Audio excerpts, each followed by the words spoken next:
Hello guys, welcome to my YouTube channel. কেমন আছো তোমরা? এখন আমরা কথা বলবো হচ্ছে বঙ্গ ওটিটিতে রিলিজ হওয়া একটি সিনেমা নিয়ে, যেটার নাম হলো কলকাতা ডায়েরিজ। যাতে আমরা কলকাতার অ্যাক্ট্রেস দর্শনা বণিক এবং শ্রীলেখা আছে এবং নতুন একটা ছেলে আছে, ছেলেটার আমি নাম জানি না। এটা বঙ্গ ওটিটি, যেটা বাংলাদেশের ওটিটি চ্যানেল, তাতে রিলিজ হয়েছে এই ফিল্মটা 18 তারিখ। এবং এর যে ডিরেক্টর কি রশিদ সাহা বলে একজন নাম, তার সে ডিরেক্ট করেছে। তো ফিল্মটা দেখলাম, কীরকম লাগলো এই ফিল্মটা সেটা নিয়ে কথা বলবো। চলো ভিডিওটা শুরু করা যাক। কেমন হলো এই ফিল্মটা? এই ফিল্মটা একটা ফিল্ম বলা যায় না, এটা একটা পুরোপুরি নাটক, একটা আমি সিরিয়াল দেখছিলাম।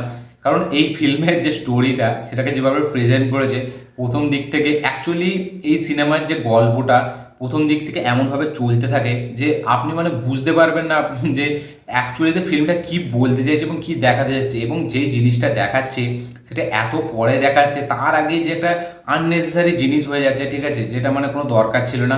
তার পাশাপাশি এখানে যারা পারফরমেন্স দিয়েছে, সেখানে কিন্তু কারুর পারফরমেন্স আমার একদম মানে আমার যেন মনে হচ্ছিলাম একটা সিরিয়াল দেখছি, ঠিক আছে। এবং এই যে সিনেমাটাকে যেভাবে ডিজাইন করেছেন, এর যে স্ট্রাকচার, এর যে টেমপ্লেট, এর যে কনসেপ্ট, যেভাবে সিনেমায় আপনি যখন দেখবেন এমনভাবে বিল্ড করা যেন মনে হচ্ছে সিরিয়াল দেখছি আমি, মানে সেরকমই একটা লেভেলের মানে এ করে সিন করে। এবং এই সিনেমার অনেকটা শুটিং আমাদের এখানেই হয়েছে, আমায়া রিসর্টে, ঠিক আছে, আমাদের বাড়ির পাশে।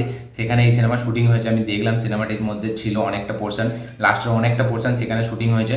এবং এই সিনেমার যেটা গল্প সেটা হলো যে একটা মেয়ে আছে, সে একটা নিজের এম্পায়ার ক্রিয়েট করেছে, সে একজন অন্টারপ্রেনার, সে একটা বিজনেস চালায়। এবং তার এক্স হাজব্যান্ড তাকে চিট করেছিল। এবং ফাইনালি একটা ছেলে আসছে, যে এদের মানে এই দর্শনার ক্যারেক্টারটা তার বন্ধু, শ্রীলেখার দর্শনা, তারা একে অপরের খুব বন্ধু। এবং শ্রীলেখার ক্যারেক্টারটা, সে একজন অন্টারপ্রেনার, সে নিজের একটা বিজনেস আছে তার।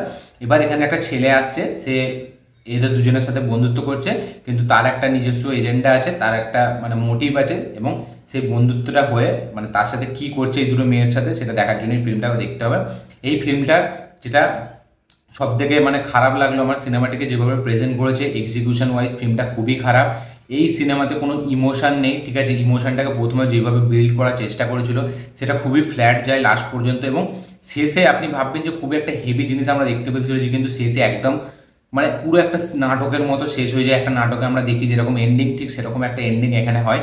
এবং এইখানে যে পারফরমেন্স, এখানে যে ইমোশন, এখানে যে ক্যারেক্টারদের মধ্যে বন্ডিং, সেটাকে এত মানে মানে কি বলবো, এত নিচু লেভেলে দেখিয়েছে, মানে কোনো রেসপন্স নেই, কোনো মানে কি বলবো বন্ডিংয়ের একটা যে ইমোশন, এই যে বন্ধুত্বটা এই যে দুটো ক্যারেক্টারের মধ্যে, দর্শন ওই ছেলেটার মধ্যে, সেটা কোনো লাস্টের দিকে দেখলে মনে হবে যেন সিরিয়াল দেখি। সত্যি বলছি, ফিল্মটা আমি জানতাম না। মানে আমি এর আগে একটা প্রথমে কাজ দেখেছিলাম বাংলাদেশে, যেটার নাম হলো কাছে কি কাছে হয়ে দূরে হয়ে বলে একটা বাংলাদেশ সিনেমা ছিল, যেটা হচ্ছে আমাদের এই লাগে উড়াধুরা গানটা যে গেয়েছিল, ঠিক আছে, তার সিনেমা। সে লিড ক্যারেক্টার ছিল। সেই সিনেমাটা আমার এত ভালো লেগেছিলো। তারপর থেকে কিন্তু আমি বাংলাদেশের এরকম কাজ যতই আছে আমি দেখতে থাকি।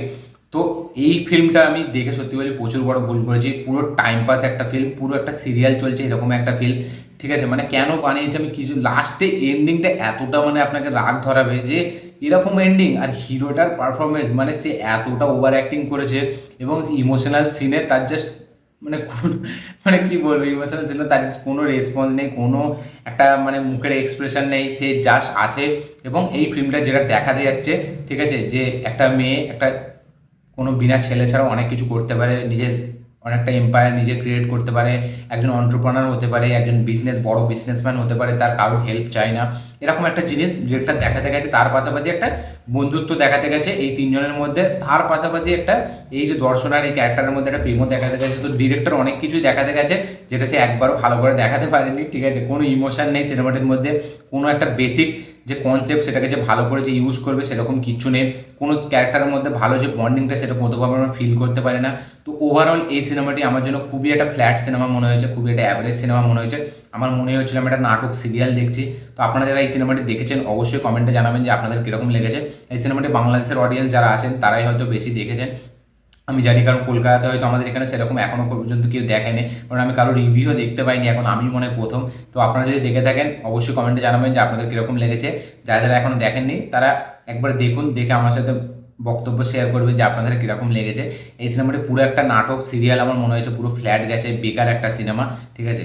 আপনারা দেখুন, দেখে কমেন্ট করবেন যে আপনাদের কীরকম লেগেছে। এই ছিল আমার রিয়াকশন এই সিনেমাটিকে নিয়ে। ভিডিওটি ভালো লেগে থাকলে লাইক শেয়ার কমেন্ট করবেন, চ্যানেলটি নতুন হলে চ্যানেলটিকে সাবস্ক্রাইব করবেন, বেল আইকনটি প্রেস করতে ভুলবেন না। দেখা হচ্ছে পরের ভিডিওতে, ততক্ষণের জন্য বাই।